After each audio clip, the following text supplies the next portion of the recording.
जय हिंद दोस्तों, welcome to Kalyani physical academy. Kalyani physical academy तुम्हारे सुस्वागत জানাচ্ছে।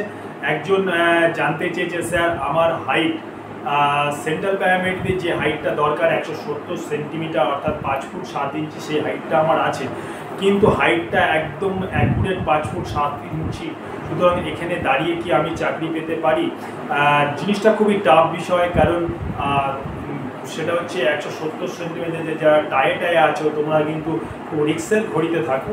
তোমরা ইচ্ছা করলে বাদও হয়ে যেতে পারো, অর্থাৎ অনিচ্ছাকৃত সত্ত্বেও অনেক সময় বাদ হয়ে যেতে পারো তোমরা, কারণ একদম কাটায় মাপ। সুতরাং সেক্ষেত্রে তোমাদের কিন্তু দাঁড়ানোর উপরে কিন্তু একটা অ্যাক্টিভিটি আছে, যে দাঁড়ানোর যে যখন আমার মেজারমেন্ট হবে দাঁড়ানোর কিছু কিছু টেকনিক আছে, সেই টেকনিকগুলো অবশ্যই তোমরা শিখবে। সেই টেকনিক তোমরা ঘাড়টাকে কীভাবে রাখবে, মাথাটাকে কীভাবে সেট করবে, তার উপরে কিন্তু 1 সেন্টিমিটার এদিক ওদিক করা অনেকটাই সম্ভব। অর্থাৎ তোমাদের দাঁড়ানোর উপরে অনেকটা কিন্তু নির্ভর করে। যাদের টায়ে আছো বলছো তারা কিন্তু দাঁড়ানোর উপরে অনেকটাই কিন্তু ডিপেন্ড করবে।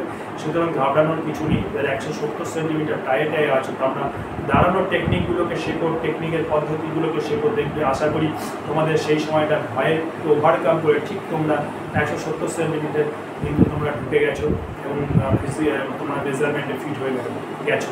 আশা করি ব্যাপারটা বুঝতে পেরেছো। জয় হিন্দ, বন্দে মাতরম।